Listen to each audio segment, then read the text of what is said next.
The ships came out of nowhere, broken and dying. They moved slowly through space like wounded animals looking for a place to rest. Their hulls were cracked and burned. Some had holes that went right through them. The few working lights on their surfaces flickered weakly. Admiral Chen stood on the bridge of the Mars Defense Station, watching the alien fleet approach. His officers counted the ships on their screens. 47 vessels of different sizes. All of them looked ready to fall apart. "Sir, we're getting a transmission," said Lieutenant Park. "It's coming from the lead ship." "Put it through." The main screen lit up with the image of an alien unlike anything humans had seen before. Her body was made of what looked like living crystal. Blue light moved through her transparent skin like electricity through wires. But the light was dim, fading. She looked tired and scared. "I am Ambassador Cathara of the Zephyrian Republic," she said. Her voice sounded like wind chimes in a gentle breeze. "We come seeking shelter. We have nowhere else to go." Chen leaned forward in his chair. The translation software was working, but he could hear the pain in her voice even without understanding her words. "This is Admiral Chen of the Human Defense Force. What happened to your people?" Cathara's crystal form dimmed even more. "The Devourers came to our worlds. They ate everything. Our cities, our people, our planets. 12 star systems are gone. We are all that remains." The bridge went quiet. Chen had heard reports about something attacking worlds near human space, but seeing the survivors made it real. These weren't just numbers in a report. These were people running for their lives. "Tell me about these Devourers," Chen said. The alien's image shook like she was remembering something terrible. "They are machines. Metal creatures that consume everything in their path. They break down matter and use it to make more of themselves. When they come to a world, they strip it bare. Nothing lives. Nothing grows. Only empty space remains." She touched something off-screen and new images appeared. Chen watched in horror as massive mechanical creatures tore apart beautiful crystal cities. The aliens' homeworlds had been works of art. Their buildings sang with music as the wind passed through them. Now they were gone, turned into raw materials for the hungry machines. "How many of you escaped?" asked Chen. 40,000 souls across all our ships," Cathara replied. "From a population of 12 billion. We managed to save some of our children and our knowledge crystals. But our homeworlds are silent now. The songs have stopped."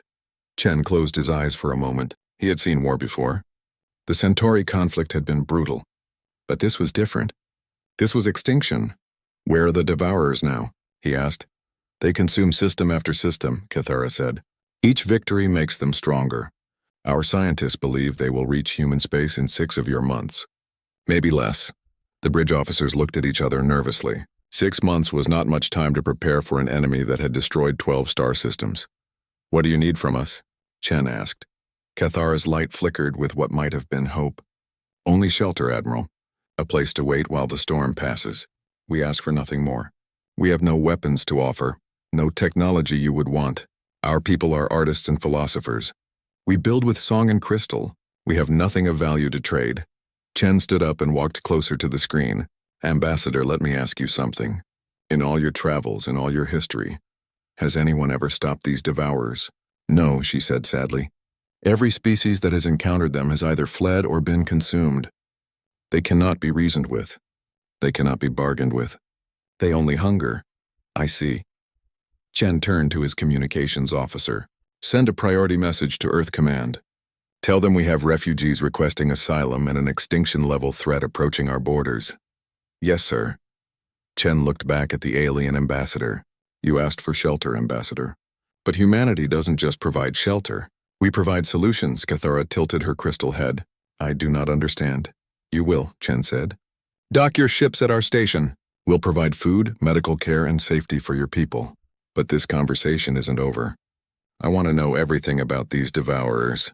Every detail, every weakness, every pattern of behavior. Admiral, with respect, no one can stop them. Dozens of species have tried. All have failed." Chen smiled, but it wasn't a happy smile. It was the smile of a predator who had just spotted prey. "Ambassador, let me tell you something about humans. We're really good at solving problems, especially problems that threaten innocent people." The transmission ended and Chen turned to his staff. "Get me a direct line to Fleet Command. I want every piece of intelligence we have on these Devourers. Ship movements, attack patterns, everything." "Sir," said his intelligence officer, "the refugees' stories match reports from our deep space scouts. The Devourers are real and they're heading this way. Good, Chen said. That means we have time to prepare. Lieutenant Park looked confused. Good, sir? Yes, Lieutenant. If they were already here, we'd have to fight them with what we have. But 6 months gives us time to do this right. Chen walked to the tactical display. Send a message to the construction corps. Tell them to prepare for a major deployment. And contact the strategic command. I want our best military minds working on this problem. What are you planning, sir? Asked the intelligence officer. Chen stared at the display showing the approaching threat. Red markers showed the Devourer's path of destruction. Each marker represented billions of lives lost. The refugees asked for shelter from a storm. We're going to give them something better. We're going to break the storm.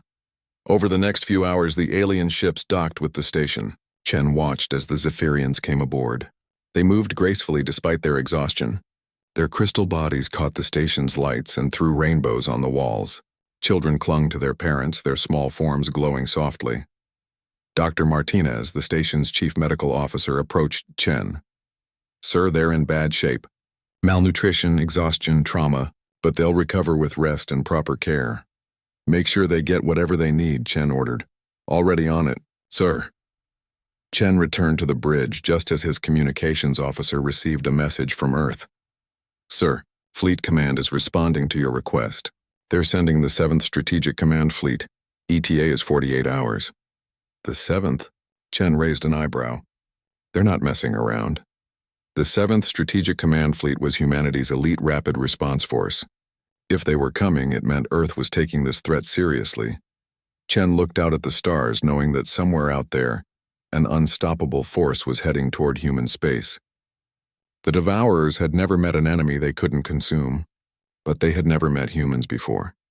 The Zephyrians had asked for shelter. They were about to discover that humanity's idea of shelter was very different from everyone else's.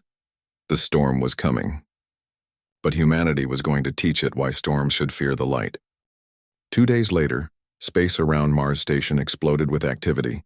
Ships appeared out of hyperspace jumps one after another, not small ships or even medium ones. These were monsters of metal and fire that made the station look like a toy. Ambassador Cathara pressed her crystal face against the observation deck window. Her people gathered behind her, their soft glowing forms reflecting off the glass. They had never seen anything like the human fleet that was arriving. By the singing stones, whispered Elder Morthan. One of the oldest Zephyrians. What manner of vessels are these? The ships kept coming, massive dreadnoughts that stretched for kilometers, carriers that could hold hundreds of smaller craft, command ships bristling with communication arrays and sensor equipment. Each vessel was painted in dark gray with blue markings that looked like lightning bolts. Admiral Chen arrived on the observation deck. Impressive, aren't they? He said, watching the alien refugees stare at his fleet. We asked for shelter, Cathara said quietly. Not soldiers. Sometimes they're the same thing, Chen replied. The largest ship in the fleet moved closer to the station. It was enormous, bigger than some of the asteroids in the belt. Weapons turrets covered its hull like metal thorns. The name painted on its side read, Indomitable, in letters tall enough to be seen from space. That's our flagship, Chen explained. Fleet Admiral Rodriguez commands from there. She'll want to meet with you soon. Why? Asked Cathara. We have told you everything we know about the Devourers, Chen smiled. Ambassador, you've told us what happened to your people. Now we need to understand what we're fighting. There's a difference. A few hours later, Cathara found herself in the briefing room aboard the Indomitable. The room was huge, with holographic displays showing star maps and tactical information. Human officers filled the chairs around a central table. They all wore the same dark uniforms with lightning bolt insignias. Admiral Rodriguez stood at the head of the table. She was a small woman with gray hair and sharp eyes that seemed to see everything. General Mitchell sat to her right, a tall woman with scars on her hands that spoke of ground combat experience. Commander Torres was there too, along with a dozen other officers whose titles Cathara didn't understand. Ambassador, Rodriguez began, thank you for joining us. Before we continue, I want you to understand something. Humanity has faced extinction before. Ice ages, asteroid impacts, plagues, wars.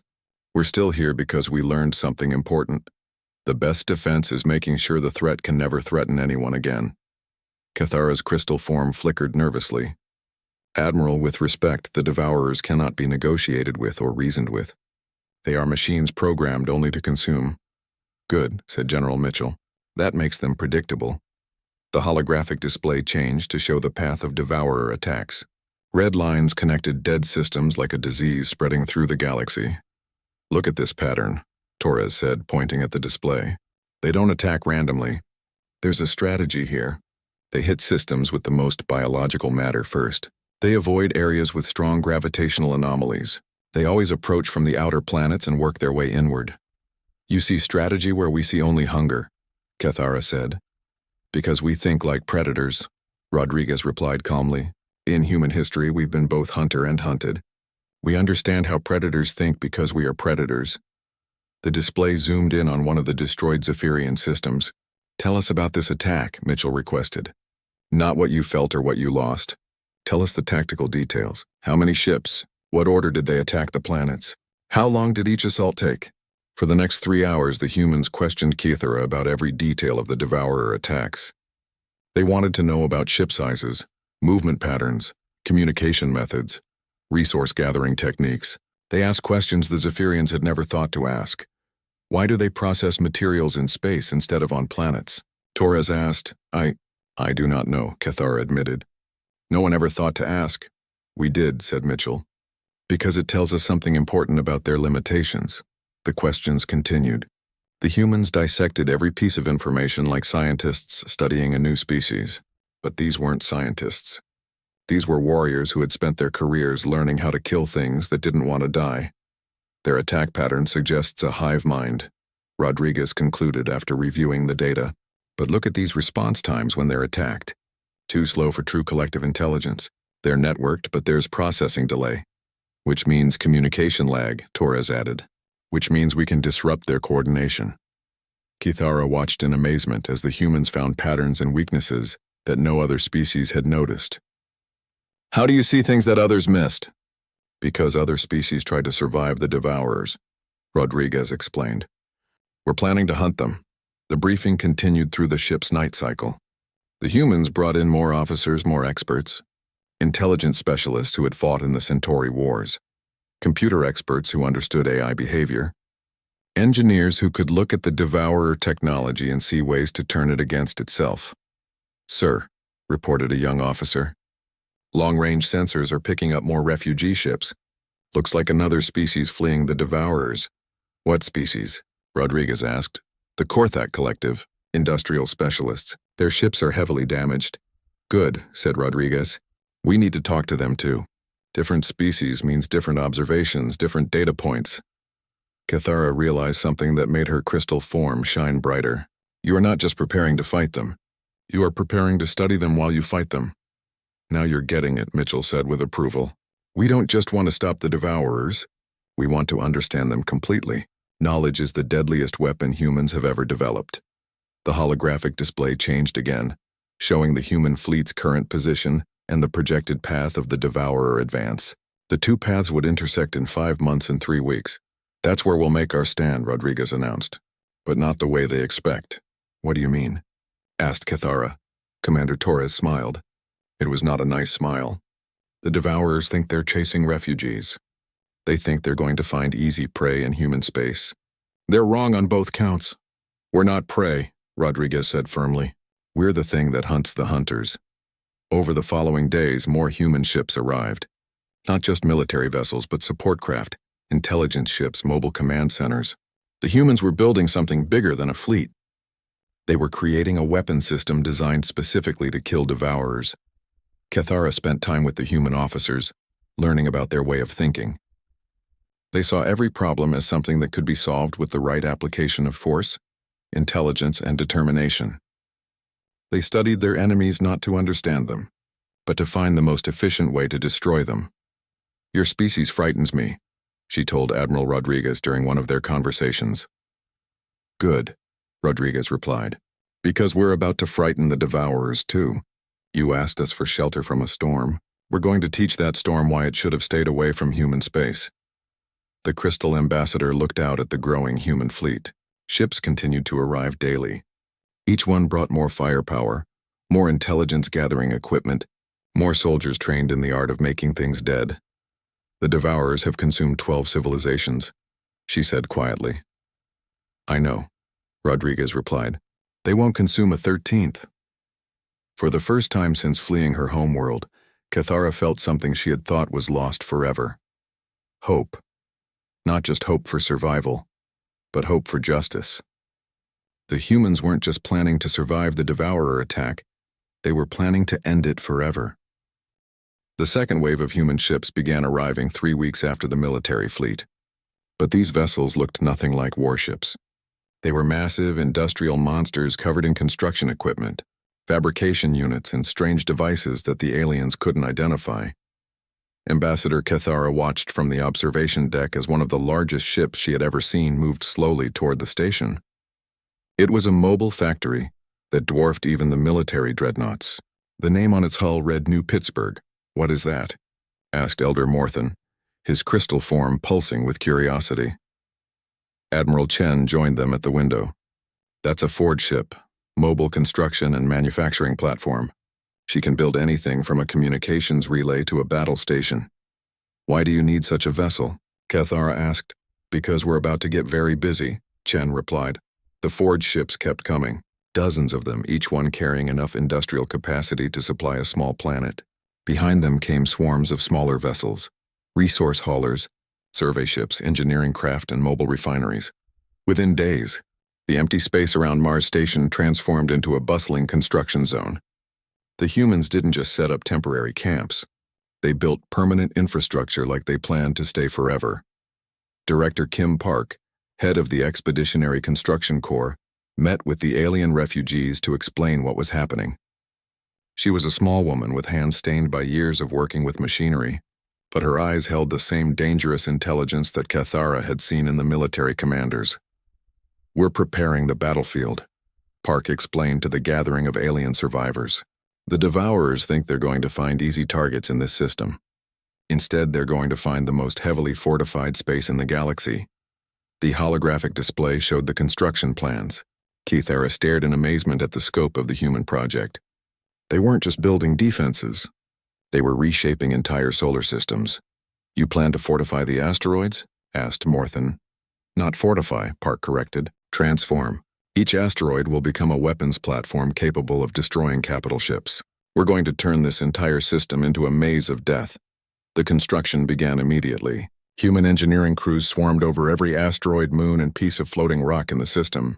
They didn't just attach weapons. They completely rebuilt each object from the inside out.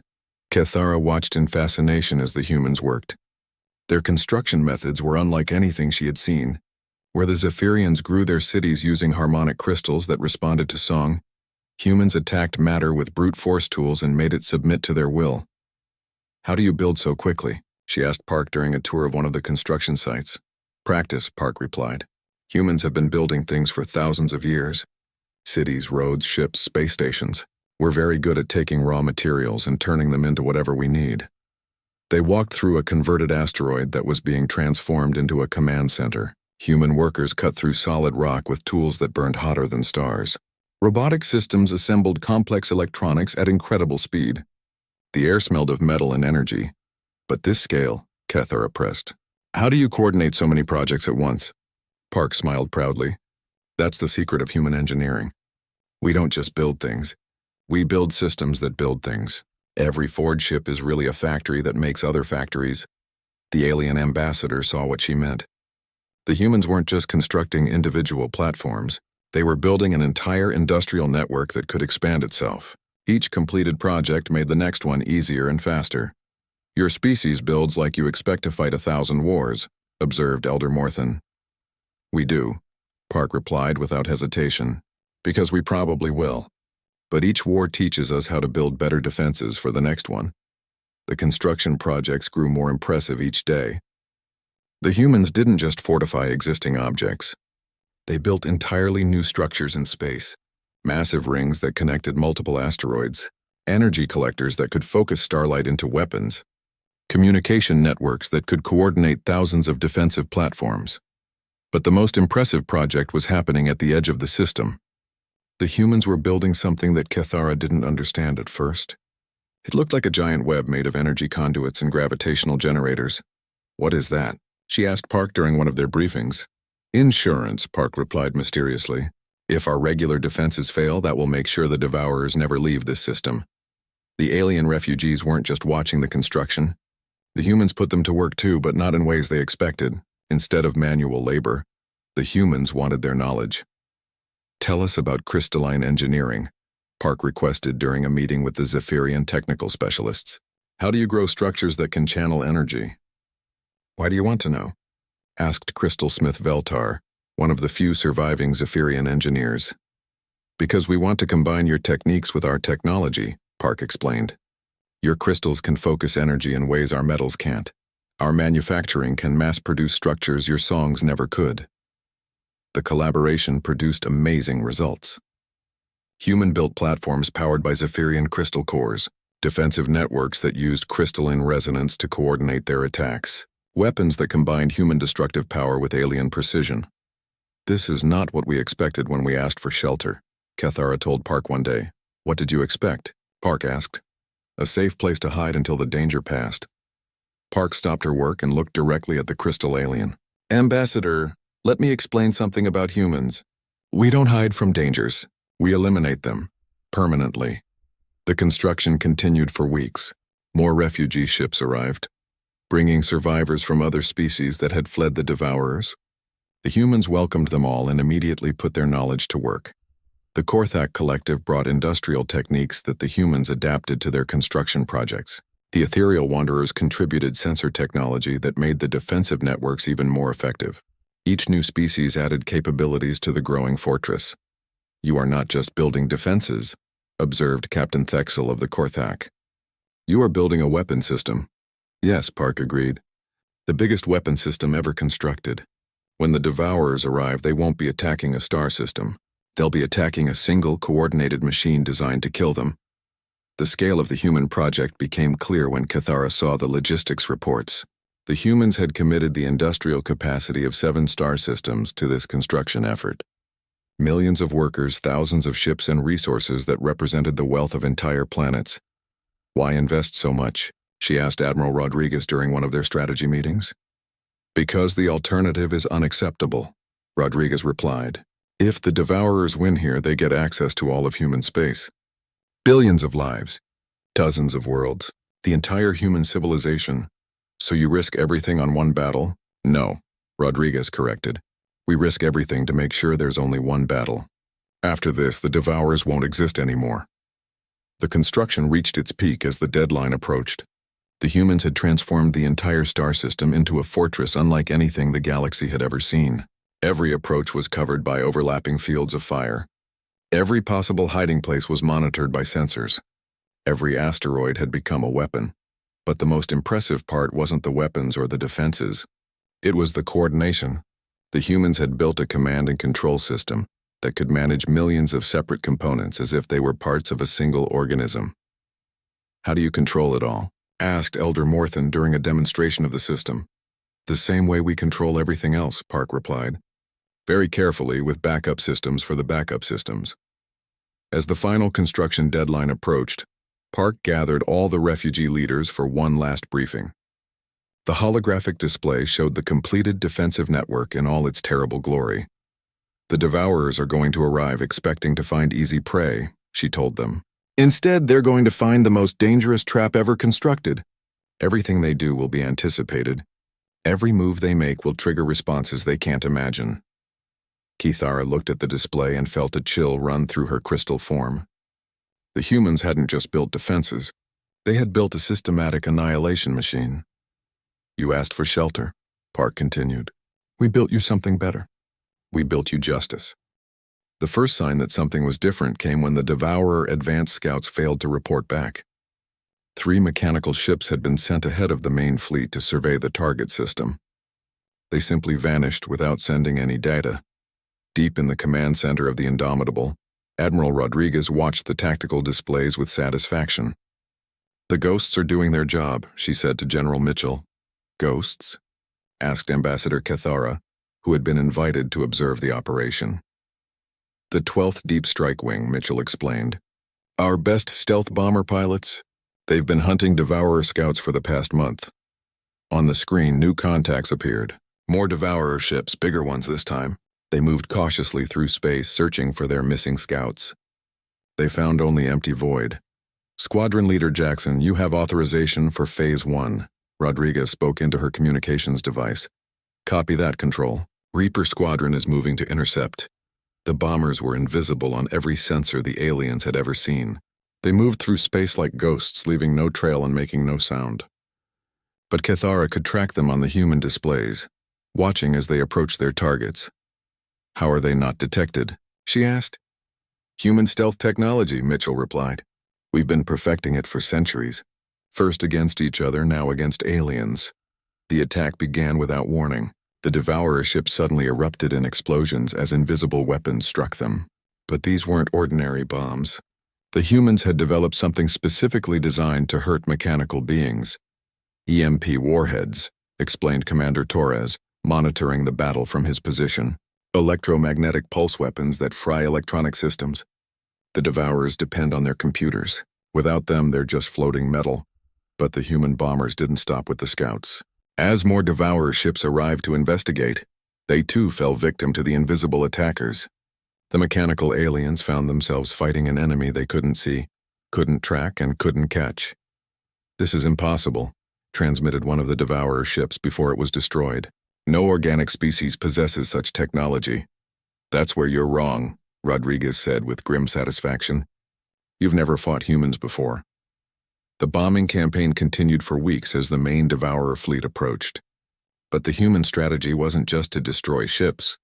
It was something far more sophisticated and terrifying. Squadron leader Sarah Reaper Jackson led the most dangerous missions. Her bombers didn't target the Devourer warships. They went after something much more important, the infrastructure. Reaper 1 to Control. Her voice crackled over the communication system. I have visual on the processing station. Beginning attack run. Cathara watched the tactical display as Jackson's squadron approached a massive Devourer facility. It was one of their mobile factories, a ship the size of a moon that could break down planetary matter and turn it into new Devourer units. That facility processes the raw materials from destroyed worlds, Torres explained. Without it, the Devourers can't reproduce. The attack was surgical in its precision. Human bombs didn't just destroy the facility, they corrupted it. Special weapons designed by human computer experts infected the Devourer systems with viruses that turned their own manufacturing processes against them. Target destroyed, Jackson reported. Facility is building defective units that attack each other. This became the pattern of human attacks. They didn't just destroy Devourer infrastructure. They perverted it. Manufacturing plants began producing faulty equipment. Communication networks started sending false information. Repair systems began damaging the ships they were supposed to fix. How do you create such weapons? Asked Elder Morthen during one of the briefings. We study our enemies, Rodriguez replied. We captured Devourer technology during the early encounters. Our computer specialists spent months learning how their systems work. Then they designed weapons specifically to exploit those systems. The psychological effect on the Devourers was devastating. For the first time in their existence, they were afraid. Their ships began sending distress signals calling for help that would never come. Sir, reported the intelligence officer, we're intercepting Devourer communications. They're requesting reinforcements from their home fleet. Good, Rodriguez said coldly. Let them call. By the time help arrives, there won't be anything left to save. The bomber attacks escalated as the main Devourer fleet entered the system. Jackson led increasingly bold missions, striking at the heart of the enemy formation. Her squadron became legend among both humans and aliens for their ability to appear anywhere, strike devastating blows, and vanish before the enemy could respond. Reaper 1 to Control, Jackson's voice came through during one particularly dangerous mission. I have eyes on the Devourer command ship. It's big, ugly, and full of computers that need breaking. Negative, Reaper 1, Rodriguez replied.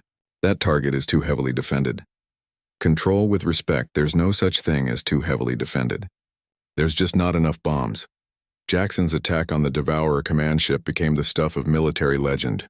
Her small squadron of bombers fought through a defensive screen of hundreds of enemy fighters.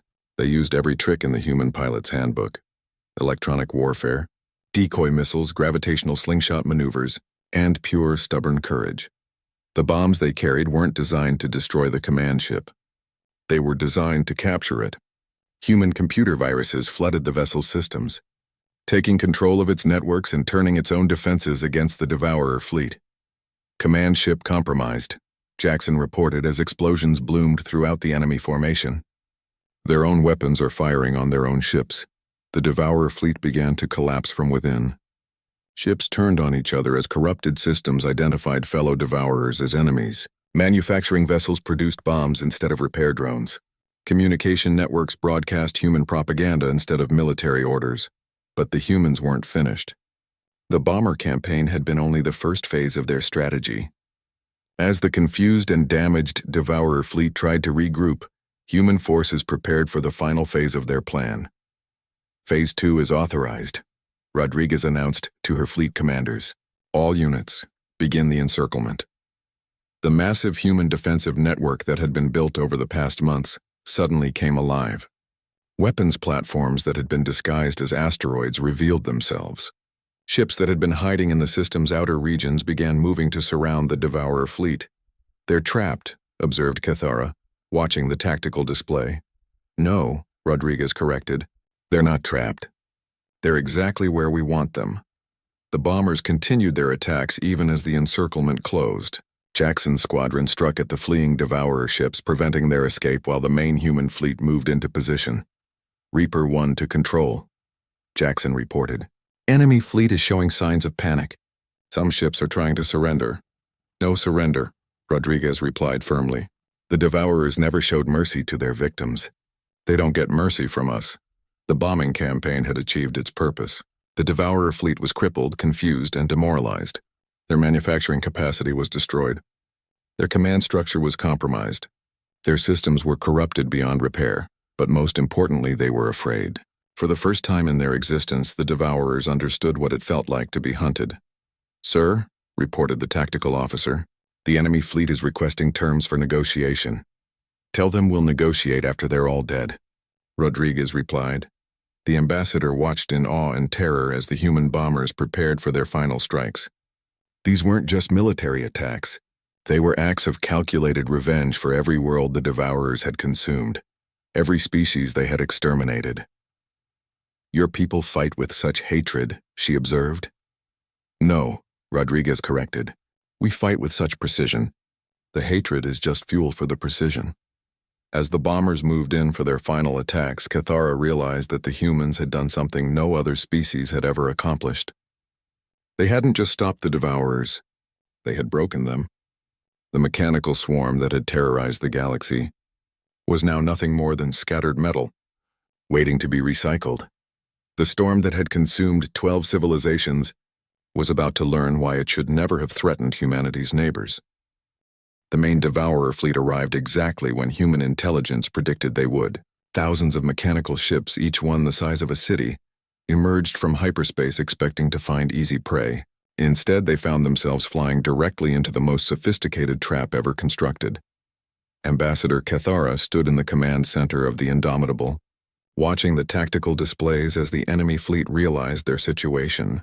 The Devourers had walked into a gravitational snare that used the system's own star as an anchor point.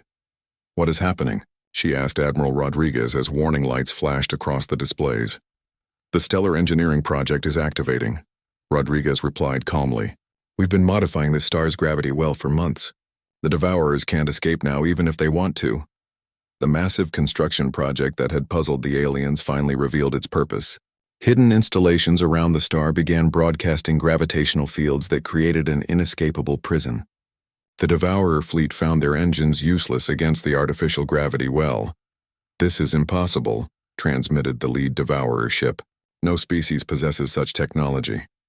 You keep saying that, Rodriguez replied over the open channel. But you keep being wrong. The trap was more than just gravitational manipulation.